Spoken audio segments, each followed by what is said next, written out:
Salut les amis, c'est Isma, bienvenue sur Ce qui me fait kiffer, la chaîne YouTube qui mélange pop culture et street culture. Et comme tu l'as vu dans la miniature, on se fait une petite vidéo, les easter eggs et les secrets de The Mandalorian, épisode 1, saison 3. Bien sûr, cette vidéo s'accompagne de ma review complète, une petite vidéo de 16 minutes où on voit ensemble mon avis en détail sur cet épisode qui est sorti ce mercredi 1er mars. Donc, je t'invite à aller la découvrir. Avant d'aller plus en avant sur les easter eggs et les secrets, bien évidemment, mon ami, abonne-toi, commente, like, partage, rejoins-nous. On est une communauté Star Wars, mais pas que. On parle de street culture, de sable, de sneakers et de plein de sujets de l'heroic fantasy. De heroic fantasy, de SF, voilà, de pop culture, quoi, en général, t'as compris. Bref, maintenant c'est fait. Encore une fois, mon épisode est à découvrir en parallèle, vas-y. Et, petit dernier message, ce soir les amis, donc ce vendredi 3 sur la chaîne de Zino, mon poteau, on sera en live pour parler de cet épisode à 3 avec le frérot Stirka, professionnel de Star Wars, un peu trop amoureux d'Ahsoka à mon goût, mais on lui pardonnera. Et bien évidemment l'hôte Zino, tout ça. Donc abonnez-vous à leur chaîne et rejoignez-nous ce soir, ça va être très sympa. Maintenant, les secrets les amis, j'ai vu plusieurs personnes dans les commentaires de ma review me dire « Ah, t'as pas parlé », donc premier secret, hein, t'as pas parlé de la baleine, les baleines stellaires que Grogu aperçoit dans son petit hublot du Naboo Fighter. Et bien les amis, pour moi, c'est pas un easter egg, c'est pas un clin d'œil, c'est pas... Alors easter egg, oui, par définition, car on voit quelque chose en second plan qui n'est pas pertinent dans l'histoire, mais je pense que c'est juste, voilà, alors forcément c'est réfléchi, tout ça, on est dans l'hyperespace, ils mettent les baleines, mais n'y voyez pas un réel teasing d'Ahsoka et Sabine, qu'on a d'ailleurs vu sur le plateau de je ne sais quel, de l'avant-première, tout ça, de The Mandalorian. Voilà, ensemble, les deux actrices. L'actrice de Sabine, pour moi, elle est incroyable, tout ça. J'y reviendrai par la suite. Et bien évidemment, Rosario Dawson, pareil, je rigole, Stirka, moi aussi, je l'aime. Mais voilà, en tout cas, n'y voyez pas un clin d'œil. C'est pas dans The Mandalorian, selon moi, qu'on traitera le retour d'Ezra. Pour moi, ça c'est full Ahsoka. Il y aura peut-être disséminé quelques refs, mais pour moi, ça, c'est tellement pas une ref. Moi, la ref que j'attends, j'en parle tout de suite, c'est par exemple à la fin de la saison 3 que Moff Gideon appelle son supérieur et que ce soit le grand amiral Thrawn. Ça, c'est un easter egg, ça, c'est quelque chose de stylé. Mais les baleines, ils nous ont juste rappelé que des baleines stellaires, des baleines ayant la capacité de l'hyperespace existait dans l'univers Star Wars, tout ça. Voilà, on vous les montre pour que vous vous en rappeliez.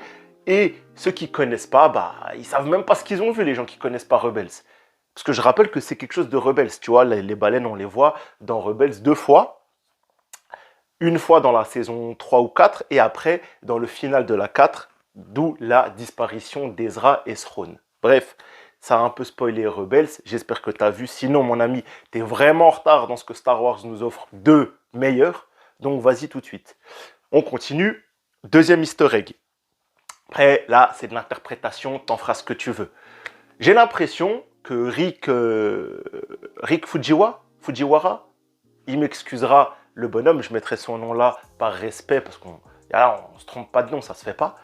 Ce monsieur, je pense qu'il est un peu fan du cinéma de James Cameron. Et moi, dans la scène où il réveille le droïde IG et où il marche démembré et tout ça, et où ils ont du mal à l'anéantir, moi j'ai vu une ref à Terminator.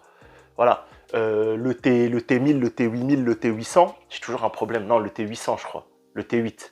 Bref, en tout cas, c'est pas scène pour scène, mais j'ai vu une vraie speed Terminator. Voilà, la machine pleine de haine, les yeux rouges, basée sur une programmation d'assassinat. Comme par hasard, le droïde, le cyborg interprété par notre bon ami Schwarzenegger. Donc moi, j'ai vu, pour moi, vraiment cette ref à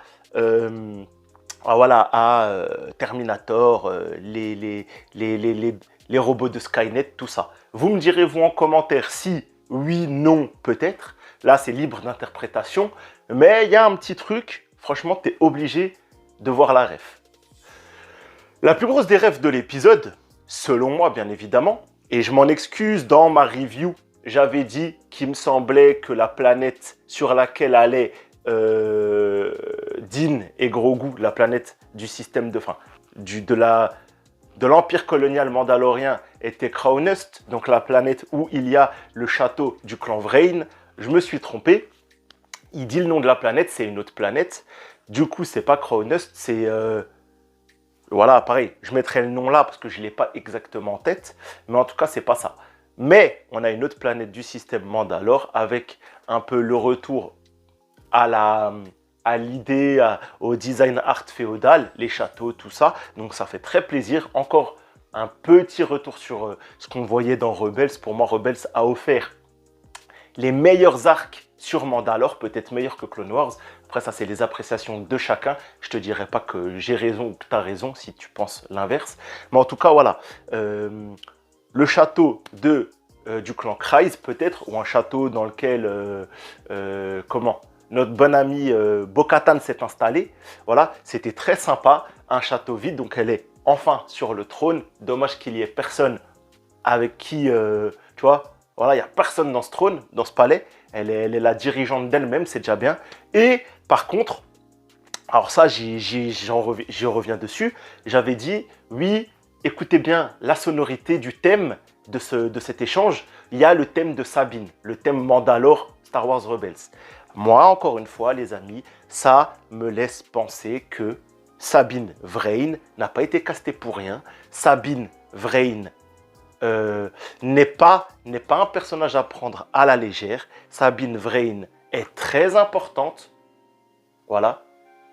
S'il y a son theme song, c'est pas pour rien. Donc, je vous le dis pour ceux qui n'ont pas encore entendu parler de ma folle théorie et sur la personne sur qui je mets un sou. Moi, pour moi, le roi ou la reine de Mandalore, bien évidemment, c'est Sabine à terme. C'est la plus proche familialement de Bo-Katan, qui n'a, genre, voilà, c'est Ursula Vrain et Bo-Katan Kryze, c'est la famille, tu vois, c'est les cousins. Donc, les Vrain sont du sang royal, enfin, du sang royal, en tout cas, du clan Kryze, tout ça, parce qu'en vrai, il y a les Vizsla. On va pas aller dans ce terrain-là, parce que Paz Vizsla, il a beau être balèze, il nous fait chier. Bref, soit, en tout cas, musique de Sabine, le thème un peu Mandalore. Elle a deux thèmes dans Rebels. C'est pas le très épique, c'est celui d'avant. C'est les petites notes qui amènent le thème de Sabine. Mais ça reste le thème de Sabine. Donc, les amis, si ça vous convainc pas qu'on est à la recherche de la vraie reine de Mandalore et qu'il s'agit de Sabine, eh ben les gars, je peux pas vous aider, je peux rien faire pour vous, les gars. La preuve est là. Bref, bien évidemment, c'est une théorie, j'ai aucune vérité absolue. Je sais que plein de gens attendent Din sur le trône, vous pouvez, et je respecte ça, je comprends, hein. Je dis pas que je le veux pas, mais Sabine serait tellement stylée en leader de Mandalore, mais on en a déjà parlé, on est là pour parler des easter eggs. Et bien les amis, c'est un peu tout. Voilà, j'y ai vu donc un bel épisode, riche en clins d'œil dans ce qu'on connaissait. On peut également parler, mais là c'est caviar, t'en fais ce que tu veux. Voilà, que comme par hasard, c'est un reptile qui attaque la cérémonie mandalorienne. Reptile, cousin des dinosaures, le grand mythosaure. Voilà, est-ce qu'il y a une ref? À vous de voir encore, c'est libre d'interprétation, mais en tout cas, ce fut bien sympa. Voilà les amis, petite vidéo, les easter eggs, on en fera une chaque semaine. Je vous invite, bien évidemment, à nous rejoindre ce soir, 21 h sur la chaîne de Zino. Ça va être dingue les amis, soyez pas en retard. Et ne loupez pas ça. Et ensuite, abonnez-vous à la chaîne, commentez, likez, partagez, aidez la chaîne à grandir, à prospérer, tout ça. Je vous dis à la semaine prochaine pour parler de The Mandalorian. Ciao les gars, c'était Isma, prenez soin de vous.